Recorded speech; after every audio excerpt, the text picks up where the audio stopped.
Hey there, friends. Have you ever stood in a crowded room, like at a family party or the grocery store, and felt like you might as well be a ghost? Maybe you say something, but it gets lost in the shuffle, or you catch folks looking right past you, like you've somehow blended into the wallpaper.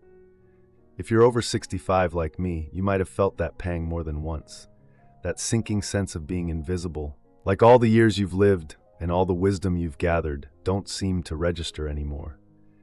I've been there, chatting with my grandkids only to watch them turn to their phones or waiting at the counter while the clerk helps someone else first.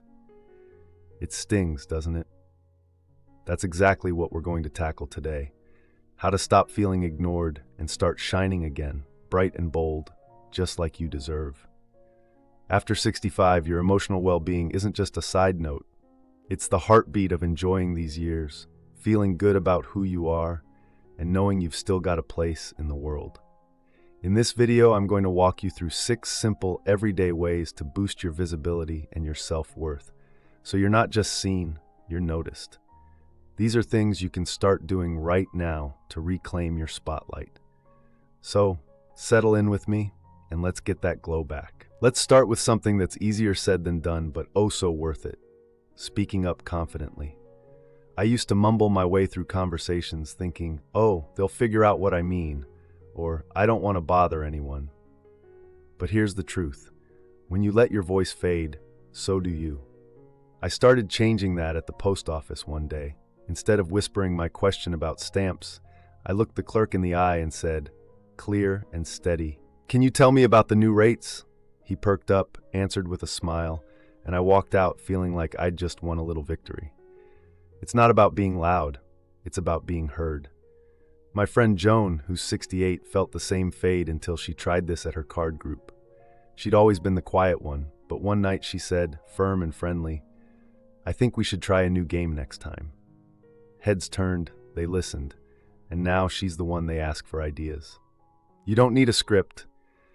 Just pick a moment, whether it's with family or the cashier, and say what you mean with a little lift in your voice. It's like stepping out from the sidelines, and trust me, people notice when you do. Now, while we're talking about making an impression, let's think about what they see when you walk in. Dressing vibrantly can flip the script entirely. I used to stick to dull colors, browns, grays, the stuff that hides you. But one morning, I dug out a turquoise blouse I hadn't worn in years, paired it with my usual slacks, and headed to the senior center.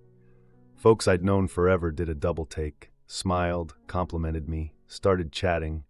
It wasn't just the shirt. It was like I'd turned the brightness up on myself, and it felt amazing. My neighbor Fred, who's 66, had the same habit, always in beige, until he tried a red sweater his wife picked out. He wore it to the hardware store, and the guy behind the counter, who'd ignored him before, struck up a conversation about tools. Fred said it wasn't just the color. It made him feel bolder, like he belonged there. You don't need to go overboard.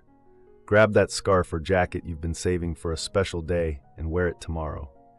It's like a signal that says, I'm here and I'm not fading away, and it pulls eyes your way every time. And since we're on this kick of standing out, let's talk about something we've all got plenty of: stories. Sharing a good one can light you up like nothing else. I used to keep mine to myself, thinking, who'd care about my old adventures? But one day, I told my niece about the time I got lost on a road trip in the 70s, complete with the flat tire and the cow that wouldn't move. She laughed, asked for more, and pretty soon the whole table was hooked. I wasn't just there, I was the one they couldn't get enough of. My cousin Pat, who's 69, started doing this at her knitting circle. She'd felt overlooked until she shared a tale about her first job at a diner. Next thing she knew, they were begging for another, and she was the star of the night. You don't need to be a storyteller pro. Just pick something from your life, maybe a funny mix-up or a proud moment, and let it rip next time you're with folks. It's like tossing out a lifeline, and they'll grab it every time. So, with your voice strong, your colors loud, and your stories flowing, we're shining already. Let's keep building on this glow. So we've been having this great talk about stepping out of that invisible shadow after 65, speaking up with a little fire, dressing in colors that turn heads, and letting your stories pull people in. It's like we're painting over that fade with bold, bright strokes, and it feels good to take that space back, doesn't it? You're not just existing, you're showing up, and that's what lifts your self-worth and keeps you connected. Let's keep this shine going and add a couple more ways to make sure no one's looking past you anymore. Now, let's think about where you're putting yourself. Joining groups can be like finding a room where the lights are already on for you. I used to stick to my own little world, same chair, same TV shows, thinking, I don't need the hassle of new people. But that quiet started feeling more like a wall, keeping me out of sight. So I took a chance and joined a local walking club. Just a bunch of folks strolling the park. At first, I hung back, but then I started chatting about the birds we saw, and soon I was the one they'd nudge to pick the next route. It wasn't just the exercise, it was being part of something where I wasn't just a shadow. My friend Doris, who's 67, felt that drift too. She'd sit home, feeling forgotten, until she signed up for a cooking class. She swapped a tip about her spaghetti sauce, and now they're calling her Chef D and saving her a spot. She says it's like she's got a crew again, and she's not fading into the couch anymore. You don't need to jump into a dozen things. Just find one that clicks, maybe a book club or a card night, and show up. It's not about being the center of it all. It's about being there. And pretty soon, they'll know your face and miss you when you're not around. And while we're talking about drawing folks in, let's flip it a bit. Asking questions can make you the one they can't ignore. I used to sit quiet at family dinners, thinking my curiosity might annoy someone. But one day, I asked my son-in-law, how do you fix those big machines at work? Just a simple, honest question. He lit up, went on for ages about gears and grease, and suddenly I was the one he was talking to, not through. It's not prying, it's showing you're interested, and it's like a spotlight swings your way. My neighbor Clara, who's 70, tried this at her church group. She'd felt like a wallflower until she asked a lady about her quilt pattern. Next thing she knew, they were swapping stitching secrets, and Clara was in the thick of it, not on the edges. You don't need to overthink it. Next time you're with folks, toss out a wish. What got you started on that? Or how does that work? Something light and real. It's like opening a door, and they'll walk right through, pulling you into the conversation. It's a little trick that says, I'm here, and I want to know you, and it works every time. Both of these, joining a group and asking questions, play right into what we've got going. Speaking up gives you the guts to join in. That vibrant outfit makes you stand out when you do, and your stories hook them once you're there. Now, you're planting yourself somewhere folks expect you and sparking chats that keep you front and center. I've felt it myself.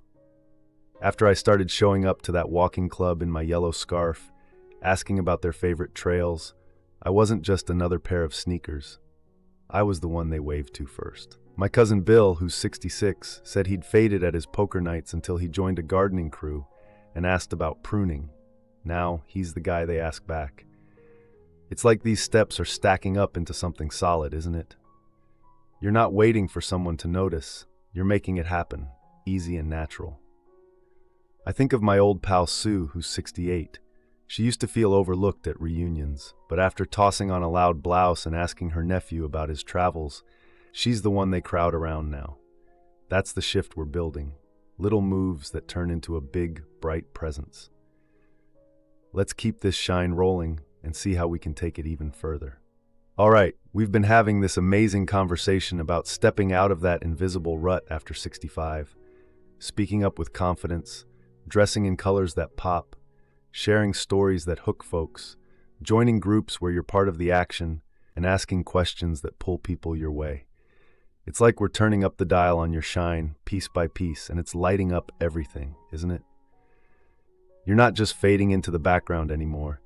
You're taking your place, boosting that self-worth, and feeling the connection you deserve. Let's wrap this up with one last way to glow and some thoughts to keep you shining bright. Now, let's talk about something that brings it all full circle: volunteering to engage others. I used to think my days of being useful were behind me, that no one needed what I could offer anymore. I'd sit home feeling like I was just taking up space. But then I offered to help at the library book sale, just sorting stacks, nothing big. And folks started chatting with me, asking my advice on what to read. I wasn't just there, I was the one they turned to. And it felt like I'd dusted off a part of myself I'd forgotten. It's not about grand heroics, it's about showing up with what you've got and watching how it draws people in. My friend Tom, who's 69, had that same fade. He'd retired and felt like he'd vanished. He started helping at the animal shelter, walking dogs, and suddenly the staff were calling him by name, thanking him like he was their lifeline. He says it's like he's back in the game, not just watching from the bench. You don't need to commit your life. Just try something small, like greeting folks at a community event or handing out snacks at a fundraiser. It's not the time you give, it's the spark you bring, and before you know it, you're the one they're glad to see. And here's where it gets fun. These moves all weave together like a perfect quilt. That confidence from speaking up, it's what gets you through the door to volunteer. That vibrant outfit, it's what they spot while you're asking questions at your group. Your stories, they're gold when you're engaging a stranger who's now a friend. I felt it myself after I started helping at the sale in my orange sweater, swapping a tale about my old book club. I wasn't just a helper, I was the one they remembered. My cousin Ed, who's 71, said he'd shrunk into silence until he joined a food drive and asked about the recipes. Now he's the guy they cheer for when he pulls up.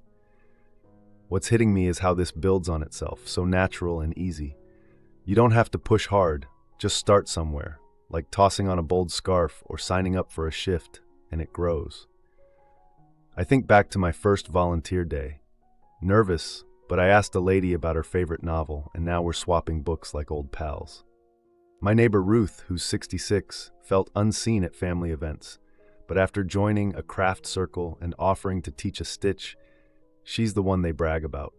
It's these little threads, confidence, color, connection, that stitch you back into the picture, and suddenly you're shining so bright they can't look away. So here we are with 6 ways to stop being ignored.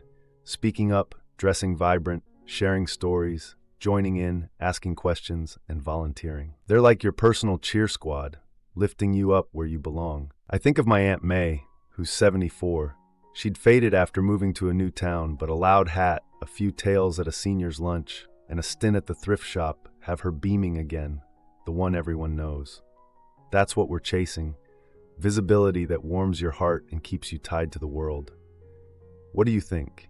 Any of these feel like your kind of shine? Have you ever felt overlooked and flipped it, or got a trick that lights you up? I'd love to hear your stories in the comments. You always bring something special to the table. And if this sparked a little glow for you, give the video a like. It's a sweet nod we're in this together. Don't forget to like and subscribe to my channel for more. Hit that button and stick around. Here's to shining bright after 65, my friends. You're too incredible to be missed.